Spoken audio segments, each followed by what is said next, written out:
All right. Three articles I read this week on Drudge Report that I thought was really interesting. Now, people have always said that religious people tend to live longer. They tend to be happier in life, mostly because they seem to have more purpose in life. That has always been the case. But one of the articles that I read kind of goes against what I have heard before, which is that you have to be somewhat unintelligent or less intelligent than others in order to believe in the myths that are in the Bible, to believe in God and all the stories of God in the Bible. So you have to be less intelligent. So more intelligent you are, more educated you are, then you would not be religious. But the article said that at least in America, the smartest people, the ones with the highest IQ, tend to be religious. Jewish religion had the highest IQ level, followed by the Christian, and I think the third and fourth, I forget which one came first, was atheist, and then Buddhism. So yeah, I mean, I don't know if smarter people tend to be religious, or religion makes smart people smarter. All right, what do you think? All right, the second article that I read about is that we always believe Christian people or religious people are happier and live longer because of that reason.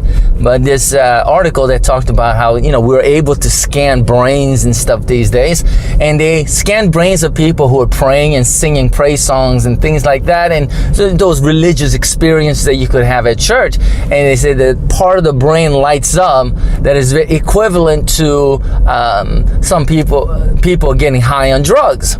So you do get a high when you're praising God. Right, so I think that's one of the reasons why you could be happier in life. You could take care of things better in life because of it. And I think also religion works with people who have been addicted to drugs, who likes to get high. So instead they could get off that and get natural high by having some religious experiences. All right, so I thought it was really interesting how it's kind of equivalent. I guess the bad side of that could be that you could become addicted to having religious experience, and I don't know whether it's good or bad. Depends on who you are, I guess. But I guess too much of it is not good.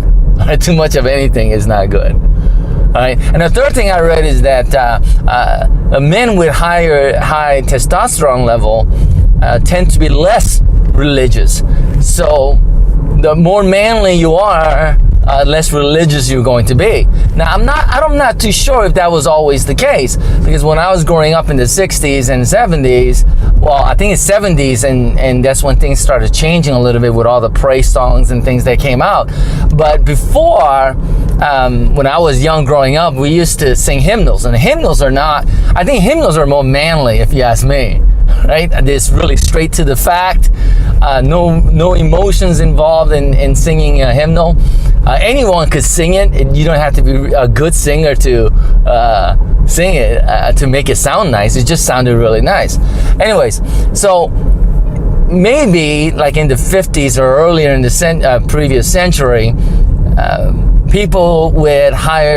with higher testosterone level went to church, but now it's the opposite, because we do have to conform a little bit. I guess church has to, if it wants to be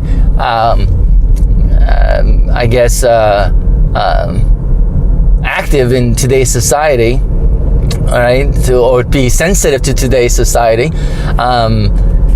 Church did change. We went from hymnals to praise songs and raising hands and stuff. It's less manly. All right, I don't want to offend anyone. I'll say it is less manly, in my opinion. That is, all right. So I guess in that sense,